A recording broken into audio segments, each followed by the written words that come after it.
Welcome to the Tech Sales Show, dedicated to making you a better seller. Recorded 4,827 miles across the Atlantic Ocean with Bobby Doss from Houston, Texas, a father, husband, golfer, pilot, and tech seller. And Brian Evans, an expat in London, England, family man, 2X Ironman, and an ERP salesman. Both sharing tried and true sales strategies and providing free tools to make each week and campaign easier for you. They also answer your questions weekly. Now, here is Bobby and Brian. Hey everyone, it's Brian Evans from the Tech Sales Show. Thanks so much for joining. We've got a fantastic guest today. It's Jeremy Epstein. He's the CEO of Never Stop Marketing.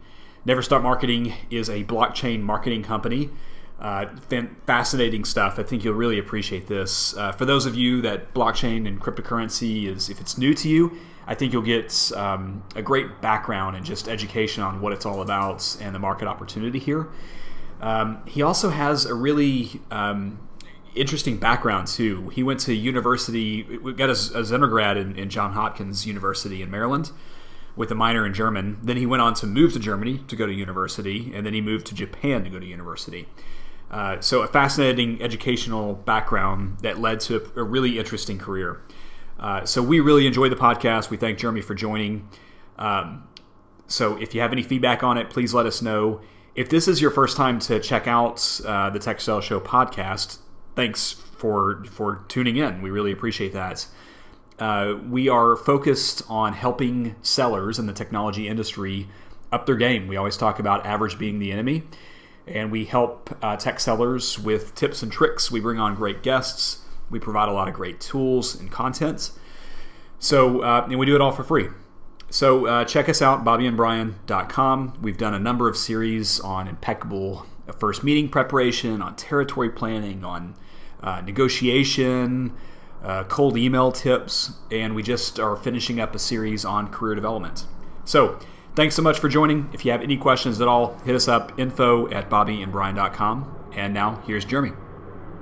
Thanks again, everybody, for joining us. Today, we have with us Jeremy Epstein, who is a coworker of mine, friend of mine, somebody who still calls me every year on my birthday. Most of the last few years, I haven't had a chance to answer, but welcome to the show, Jeremy. Thank you very much. It's an honor to be here. So Jeremy and I were both business productivity advisors at Microsoft I'm going to guess that's been 13, 14 years ago now, a long time ago. God, I've not even heard that title in a long time. That's amazing, man. Well, it's funny, today I still get asked, and we have a bunch of videos on YouTube and other stuff where I get credited for being this Excel guru, and I say, well, that happened because I used to be a productivity advisor at Microsoft, and everybody's like in awe, but I'm like, that was me trying to sell Office 2007 to a bunch of 2003 customers. Yeah. It wasn't an easy You were gig. better at the job than I was, so that makes sense. Well, we really appreciate you joining. I am impressed that I get a phone call from you every year on my birthday. I have to ask the question, how many phone calls do you make every day? Every day? I mean, it's on average, I would say, because there's not an even distribution of birthdays, but on average, I'd say it's about 5 a day. Wow. And so one of my first blog posts as we started bobbyandbrian.com and the Tech Sales Show was an article called Call 10, where today I still try to call one person in the morning and one person in the afternoon just to stay in touch, find out what's going on to them, not sell them something, but just stay in touch, much like your phone calls are. And it's amazing. All those phone calls keep us connected, and here we are on a podcast together. So thanks for continuing those phone calls. I promise this year I'll answer. Now, the other follow-up question to that is, what's the day you make the most phone calls? Is there any specific time of year? We have, being an ex-business productivity advisor and an Excel junkie myself, needless to say, I have analyzed all of this. So it's interesting because there are just a few peaks throughout the year. Like the end of May, like the 28th and 29th, for some reason, both have like 12 or 13 birthdays each day. And then there's like a big, another blip like in September. September is a little easier to understand because those are Christmas babies. So there is a higher percentage of the population born at the end of September, so that makes sense. But the end of May, I've never really been able to nail that one. So you get a big bumps in those two, and then a couple days you have like 1 or 2, and then average is about a 5, and then every, it's kind of like a curve like that, I guess. Well, don't take me off the list, because I'm a 28th baby. So I'm May 28th, and don't take me off your list. There you go. There you go. Well, that's why I can't talk to you, because I just got to plow through everybody else. I'm like, sorry, man, I got to go. There's too many people. Well, I'm impressed with the analysis, Jeremy. And it probably lends to your background. So we've had a number of guests on the show that have a unique educational background, but nothing that's quite like yours. So went to Johns Hopkins, widely considered a top 10 university on the planet, with a minor in German. You spent some time in Germany, spent some time in Japan. Mm-hmm. What was it about your upbringing that drove you to explore kind of this unique educational path when you were young? Yeah, that's a great question. A couple of things, I guess. I was very fortunate as a child that I got to do a fair amount of traveling. So I was exposed to a lot of other countries and things like that. So that sort of whet my appetite, and my dad was big on history, so I always got very interested in other places and other people's stories. And then as I studied history at Hopkins, and I'm sure the alumni office would be happy to have you call them a top 10 university. I know most people don't feel that way, so I'll definitely clip that part and send it to them, but at least you guys think so. So that's good. Then they'll probably hit me up for money, so maybe I shouldn't. Of course. Yeah, exactly. So I studied history, and I just sort of got really interested in that. And another thing is I've always been a passionate technologist, and I love playing around with it. And so I just sort of really spent a lot of time studying technology, studying history, and, looking at economics, because that's sort of how the world works, sort of beneath the surface. So just kind of interested about how people respond to incentives and the stories they tell themselves, and, what makes people tick. So I guess that's sort of maybe the answer. And actually led me to marketing in a strange way. So, Jeremy, we see you speak 4 languages. Obviously, that comes from your international travels. How have those travels changed your perspective or views on the business world? I think especially as the world has become significantly more globalized in the last, 20 years or so since the arrival of the commercial internet, I've really tried to pull on my experiences living in other countries and language capabilities to recognize that, the world is much bigger than America, and that different people have different ways of doing things, and they're not necessarily better or worse. Some of them are definitely worse, and some of them are definitely better. But, and try to sort of keep that in mind. And I think, as we deal more and more with international audiences, recognizing just being sensitive to how other people will interpret things. It's funny, I was talking yesterday, I was on a plane back from Denver yesterday, and I was sitting next to a professor from University of Colorado who's expert in linguistics, and we were talking about languages and what have you. And I had shared with him a story where a couple weeks ago I was in Korea, and I was speaking to about 1,000 marketers in Seoul, and they're all Korean.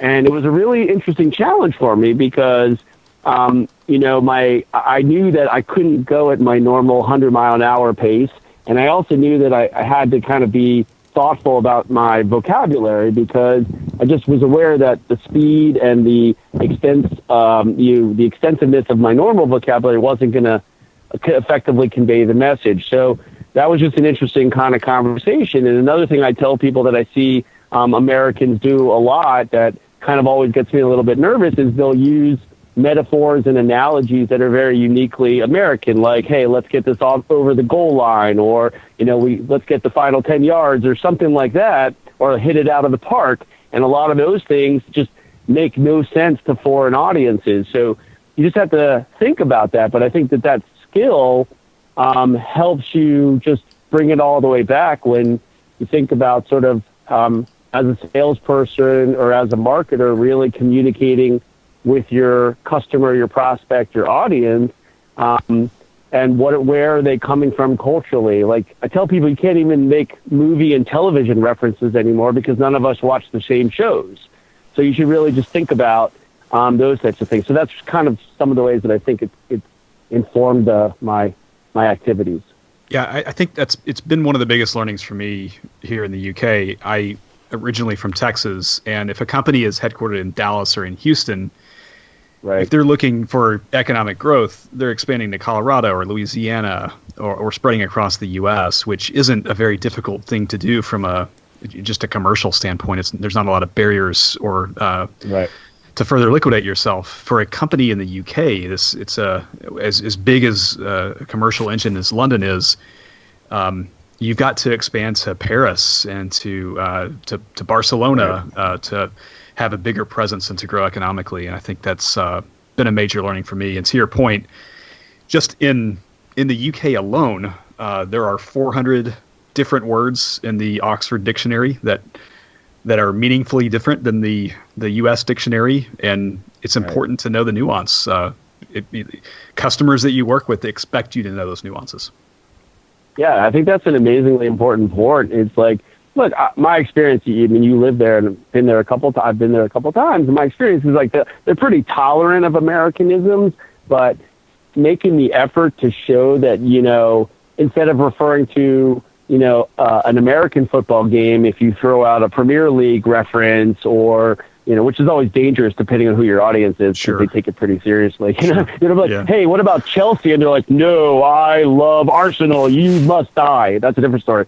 But, I think you're right. Like, those nuances and understanding the language of your customers, whether it's in the UK or whether it's in, Waco, Texas, and you're driving down I-35. I'm just trying to get some Texas street cred right now, by the way. Those are going to be really valuable to differentiate you from the competition, because it's going to send a message to your customers and your prospects that you're making an effort to understand them and understand where they're coming from, which is really what you're doing as a salesperson or a marketer, is you're trying to solve people's problems. And if they feel like you actually understand them, you're going to help, you're going to differentiate, and that's going to increase your likelihood of making the sale. Yeah, no doubt. So when you graduated from university in Japan, your first job out of university was with Fast Communications. You could have taken a number of different paths professionally. What led you? What was interesting about sales and marketing to you, coming from your background, that led you to Fast Communications? Yeah, so it was kind of accidental initially, because the owner of Fast Communications was a guy named Todd, who was Canadian, but he had been living in Japan, and I heard him speak before I finished school. And it was like 1997, and he was talking about this thing called the internet, which I knew about because I'd been emailing since 1991, and I built my first homepage in 1992, but I was too young and dumb to kind of understand how it was going to affect the world. And he's like talking about all these things, and I'm thinking, oh my God, this guy is doing everything I've been thinking about and then some. I should go talk with him. So I went up to him, and we struck up a good conversation, and one thing led to another. I started working for him, and he was doing what we would call internet marketing back in 97, 98. And he said to me at one point, hey, what marketing books have you read? And I was like, none. So he gave me my first marketing book, which was Don Peppers and Martha Rogers, The One-to-One Future. And I just kind of devoured it, and I was like, oh my God, like, this is my calling in life. This is super cool. About really creating personalized relationships and delivering value and understanding people and just whatever. Like, to me, it just seemed like an amazing challenge and sort of almost a game that could be played, not to manipulate people, but to really kind of like, how can I deliver the most value? And since then, I've just been sort of studying marketing and thinking about it. And ultimately, people say to me, wow, you studied history in college. How did you get in marketing? And I'm like, God, it's the exact same skill set. Because if you think about what do historians do, they take a bunch of facts and they string together they create a thesis, and then they string together a narrative supported by those facts in order to make their point. Well, that's what marketers and salespeople do. Like, they take a bunch of facts and string together a narrative. It's the exact same skill set. So you're telling a story. The first story is, here's why, this Roman emperor was the greatest of all time. And the second story is, this is why you need to buy a Hyundai or whatever it is, No, it's a great analogy. So let's talk a little bit about your history. You've worked for several companies. You've helped raise funding. Ultimately, we connected and you landed at Microsoft. What led you to the Microsoft job? You mean besides desperation and I needed a gig? Let's see. I would say, a couple things led me there. I think, trying to remember, one of my former clients, when I worked at a company called Snickelways back in .com, Internet 1.0 boom, and it was an e-commerce web development shop. And one of my former clients there was a guy named Marty Cassidy, who had landed at Microsoft as an enterprise sales manager in New York. And we kept in touch, just probably through birthday calls, just like you and I did. And at some point he calls me up and goes, Jeremy, there's this opening at Microsoft. And he knew I had moved back to DC from New York where I was living. And he's like, hey, you may want to take a look at this. So I was like, all right, well, that looks kind of interesting. And, I had come out of, after leaving Snickelways, I'd had my own startup with my brother, which we ran for 2 years, which was basically TaskRabbit, but like 10 years too early. So we missed that one, but whatever. And I looked at this Microsoft thing, and I was like, okay, that looks cool. And I remember, like, in 2002, I was thinking, like, I was very excited. I was still excited, just as I am now, about sort of the power of connecting people and using technology to improve people's lives and all that good stuff. And I looked around, and I'm like, wow, if there's a company that can actually make this vision that I have a reality in terms of the technology, the resources, the global reach, I was like, Microsoft seems like one of the best places where I can do that, or I can be a part of that, and I can learn and all that stuff. So I just got into the interview loop. I actually got negged out of my first interview loop at Microsoft, but one of the guys who was interviewing me on that loop brought me back for his team, which was the BPA team. So that worked out pretty well. And then I was there for, 6 years, mostly, doing the BPA stuff. And then I spent a lot of time in SMS&P, the small and mid-market team, doing sort of like channel marketing and stuff like that. So it was a great experience. I mean, it was a tough time at Microsoft, as everyone knows, but met some great people like you, Bobby, and, and some other good folks. And, learned a lot about marketing and learned a lot about the technology world. So, that's kind of how I ended up there. Yeah, I think we all three, it sounds like we all three appreciated our time there at Microsoft. It's fun to work for a big global company as well known as Microsoft. You learn a lot. But you made a jump to Sprinkler, who in 2012 wasn't as well known. Can you tell us about what was what was the decision like to join, and talk about how you took it through kind of such major growth over that period of time? Yeah, so the Sprinkler story can't really be told without telling the end of the Microsoft story, I'm afraid. And this part of the Microsoft story is maybe not as glamorous.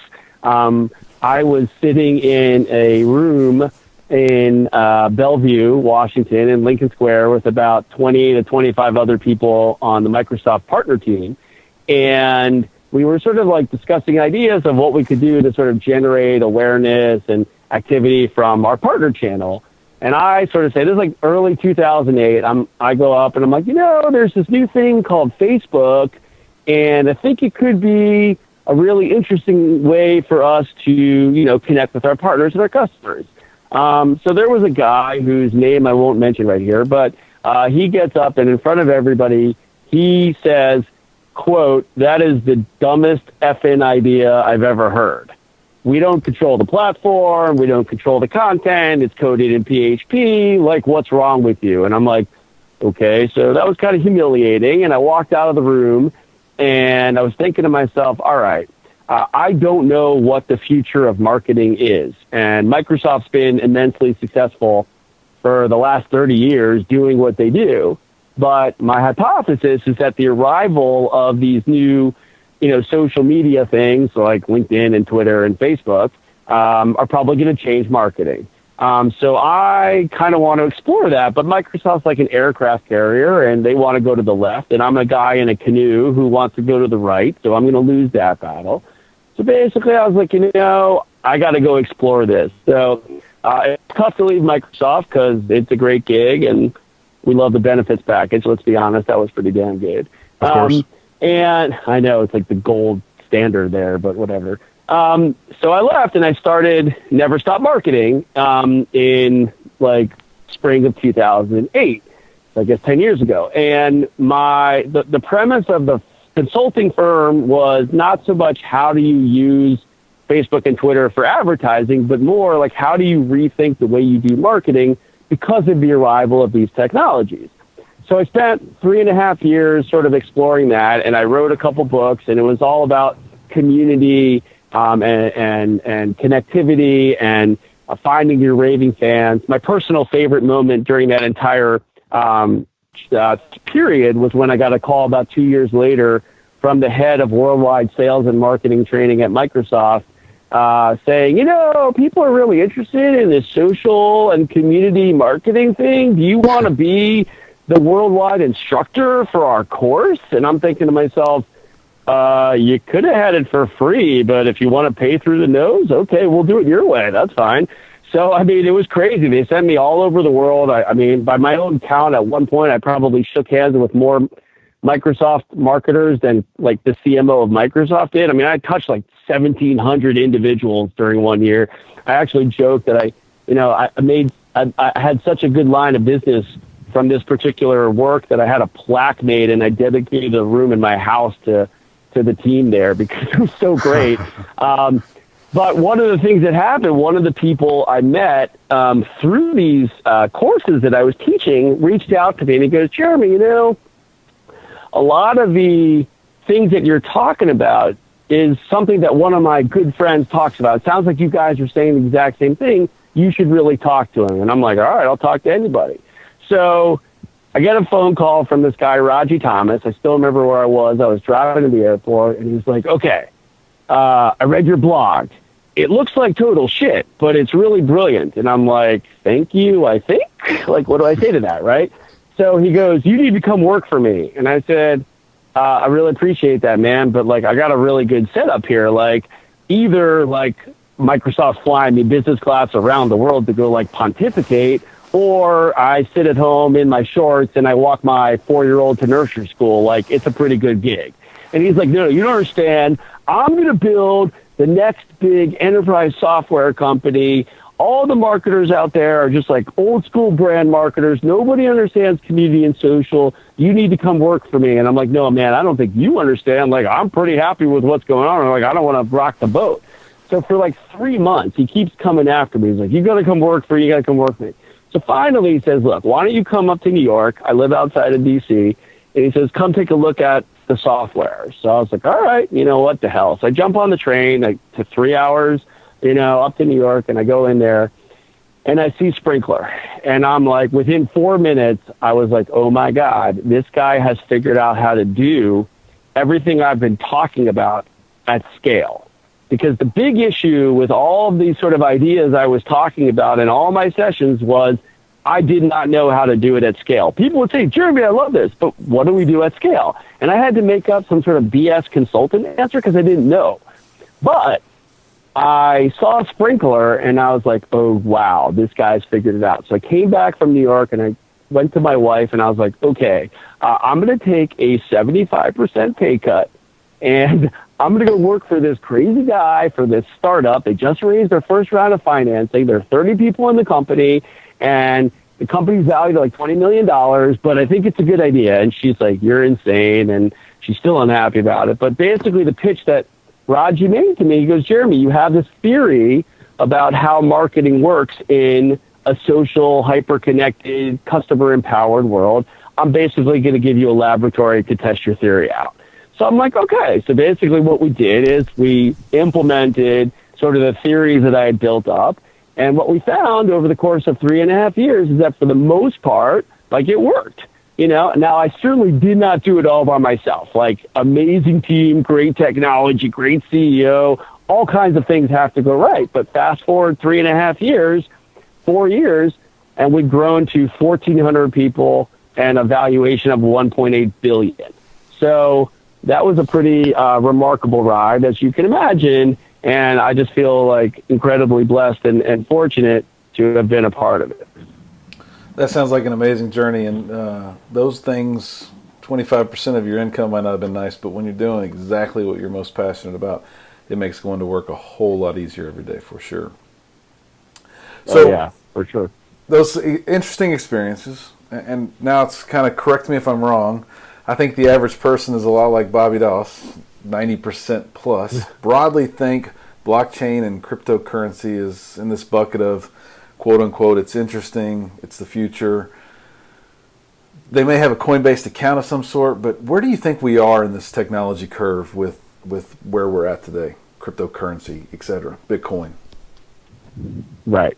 So the first correction is I would say 90% of the people in the world are not like Bobby Doss. They might be like him just as it relates to crypto, but every other way, they're totally different from him because he's a unique cat, let's be honest. Okay. So basically it's a good question. And I think basically maybe some background is the idea is like once I was sort of done with my mission at Sprinkler, I sort of was like, okay, what's next? And I started to look around for that new challenge because I personally, I tell people I enjoy the part where you land on the beaches of Normandy more than the part of like plowing across France into Germany. So I was like, all right, what's next? So I started to look around. Now I bought my first Bitcoins back in 2012, which was great, but like everybody else, I didn't buy enough and I sold too early and whatever. But I had a few and I was like, all right, what the hell is this Bitcoin thing anyway? So I started to read about it, and pretty soon I got to the point where I was like, oh my God, this thing is a technology disruption tsunami. It's like 50 miles off the coast, and basically no one knows it's coming. And the reason why I arrived at that conclusion, and the reason why I didn't think that it was just another like Google Buzz, Google Wave, Google Glass kind of meerkat, whatever fad, was because I spent enough time like doing a couple things. Number one, understanding how the technology works. And once I sort of understood how blockchain worked, I'm like, okay, like I can see how this makes sense. But more importantly, I understood the core value proposition. And the core value proposition is that what the internet did for information is allowed us to transfer information basically in a peer-to-peer fashion directly between people. And that's great for information. But what blockchains systems do is basically allow us to transfer items of value directly between two people or two institutions without the need for a third-party intermediary.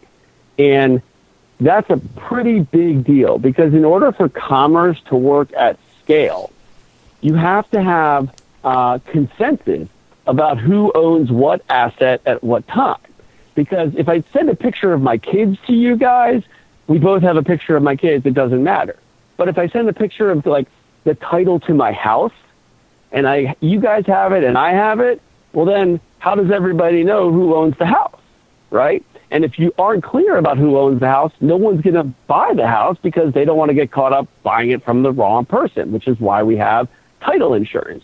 So what we've done, for example, is for the last 800,000 years since I guess it's like 700 years since the first merchant bank was set up in Venice, I think, or something like that. But we've created these third-party institutions like Visa, like Bank of America, like you name it, the MBA, anybody that basically brokers trust between two people who don't necessarily know or trust each other. Like if the three of us are engaged in commerce and we generally trust each other, yes, I know you're going to honor the deal. It's not a big deal. But when we start expanding beyond 100 or 150 people that we know, it becomes really, really, or we really trust, it gets complicated. So basically what we say is, what Visa says is, hey, merchant in London, you don't need to trust Brian or Bobby or Jeremy. You just need to trust Visa. And it's our problem to go get the money from those guys. If they charge it, it's not yours, right? So that's how we broker trust. The challenge, of course, when you have third parties, is it introduces three significant challenges into the equation. And all three of these challenges add friction points to commerce and add cost. So the first thing is it adds time, right? Because we have to go through these third-party intermediaries, and that just adds another hop as opposed to going direct. Number two, like I said, it adds cost because like Visa and PayPal aren't doing this out of the goodness of their hearts. You have to pay for that. Somebody's going to pay for that. And number three, and we've seen this more and more over the last couple of weeks and months, is it adds risk because the data about both parties is kept in a centralized repository. So thank you, Equifax and Facebook, for being exhibits A through Z on that particular issue, right? So now we have these three things. And when you take a step back and then you say, wait a second, there's extra cost in the system, there's extra time in the system, and there's extra risk in the system because all this data is stuck there.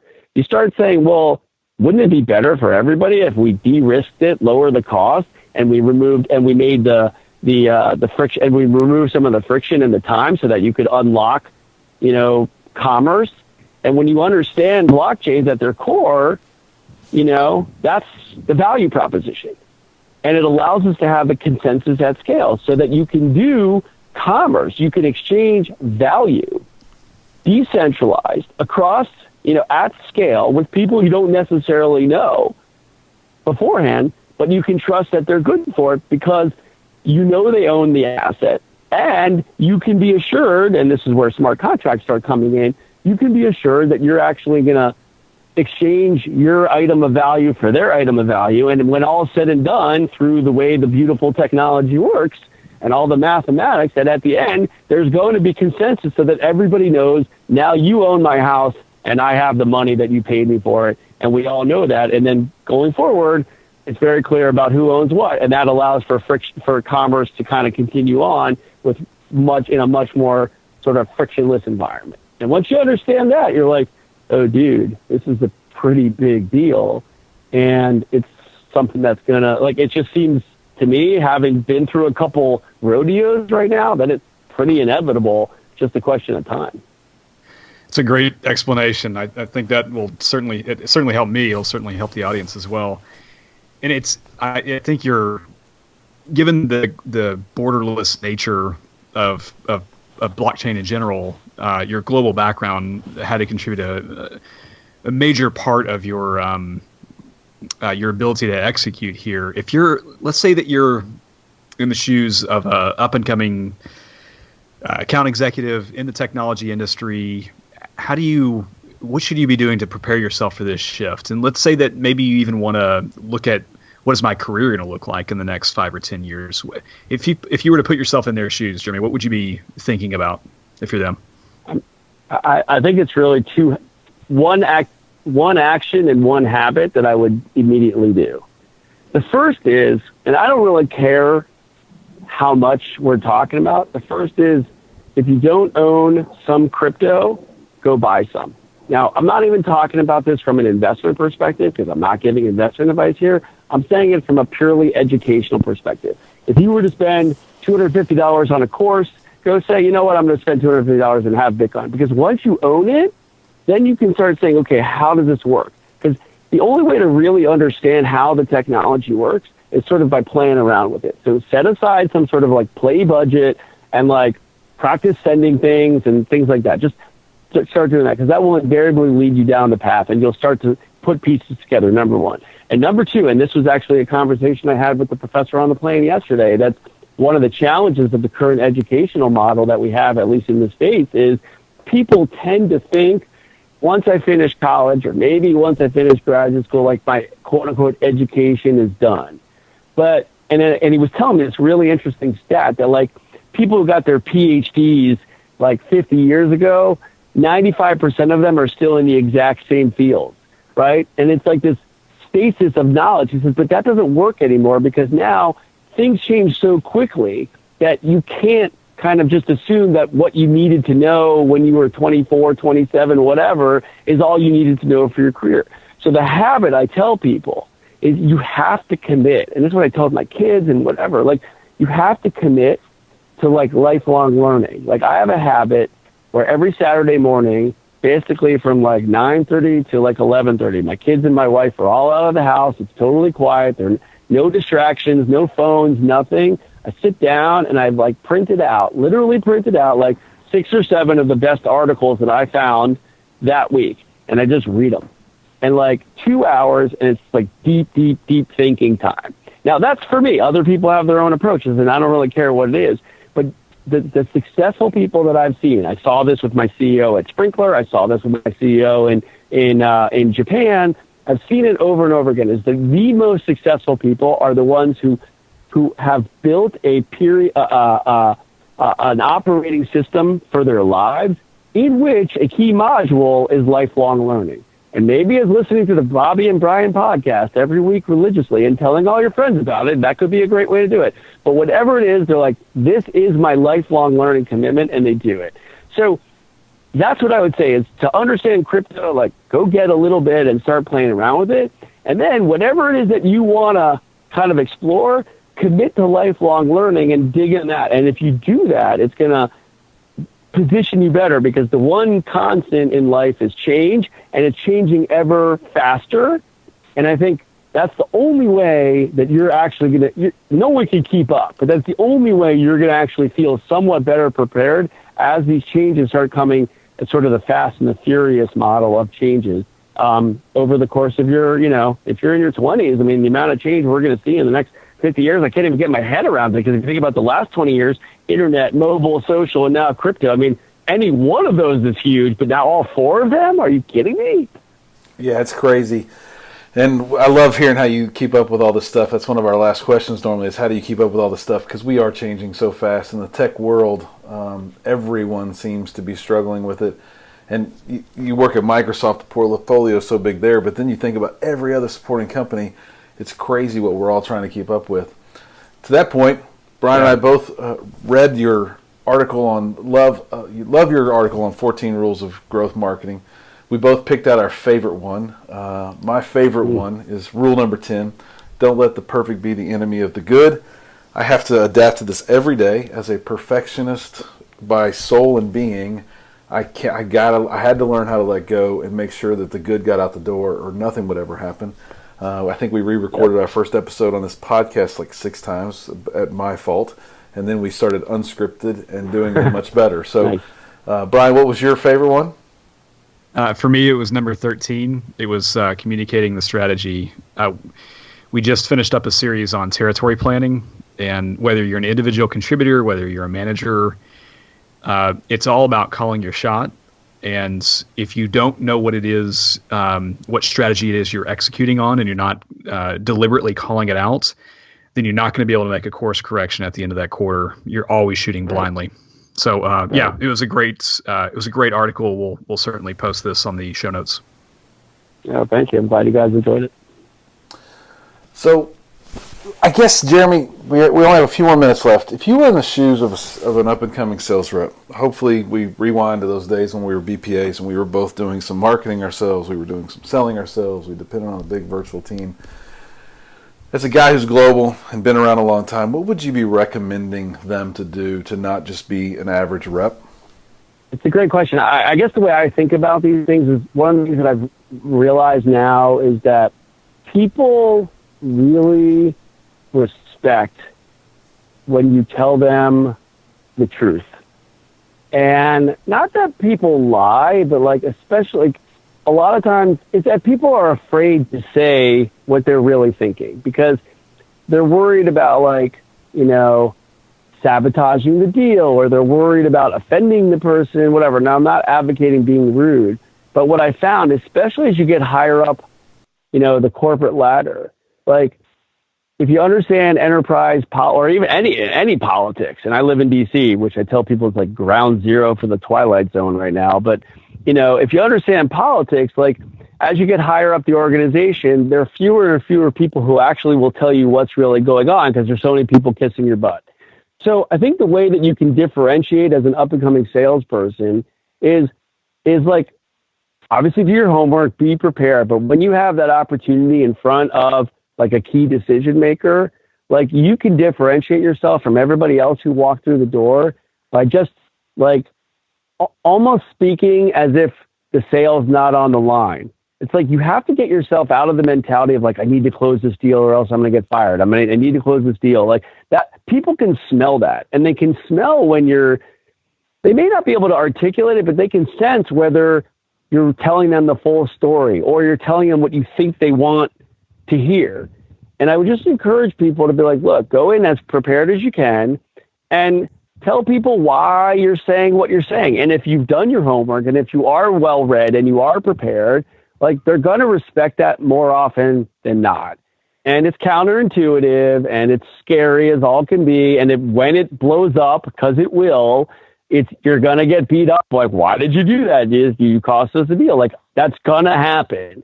But over the long haul, you talk about strategy. Over the long haul, that strategy is going to serve you much, much better in a sales career than any others. And that's just what I've seen from, I've worked with some world-class salespeople, really.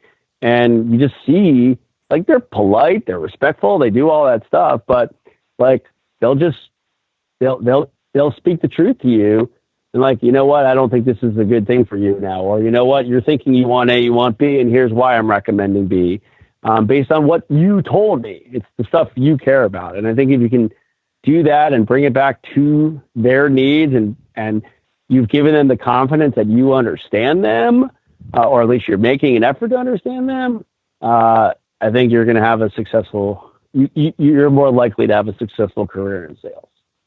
Yeah, there's no doubt that you can smell desperation from a mile away. Right. And the sales exec that manages his own cadence, is himself, is honest in the process, is educated, studied, and prepared, is gonna execute well. So that's great advice. Thanks for that.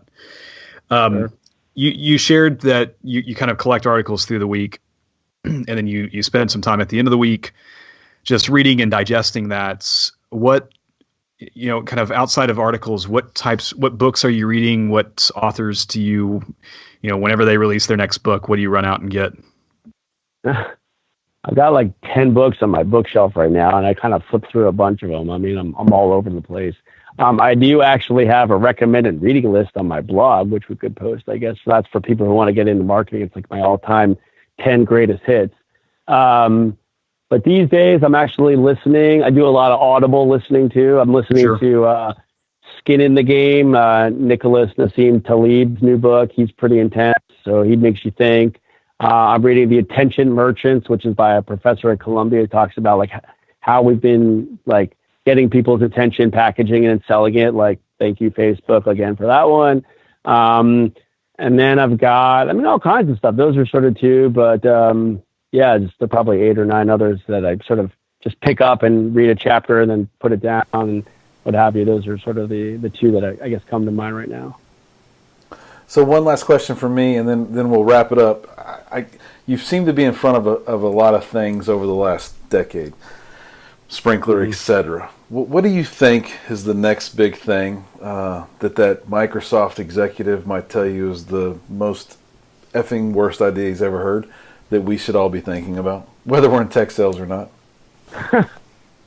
Yeah. Well, I'm a one-trick pony these days on the crypto stuff. So like that's the thing. I think Microsoft's actually, to their credit, like doing a nice job of getting behind it. I don't know how much it's permeated up to like the Satya level. I'm sure he's aware of it, of course, but I don't know how big of a thing it is. But like, I think, there's some macro forces going on now that lead me to further reinforce its confirmation bias, I'll admit, but you look at the Facebook stuff, you look at the whole, Brexit and it's not about politics, but certainly, the Trump election was an indication of a lack of trust and sort of, centralized or sort of, previously sort of hegemonic or potentially out of touch,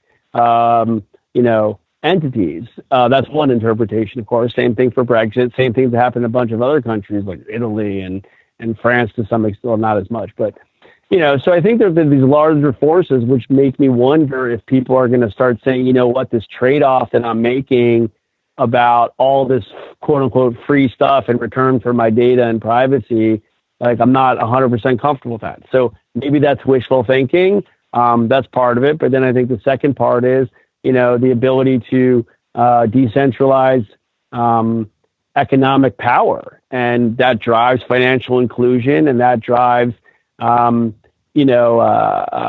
of individual empowerment.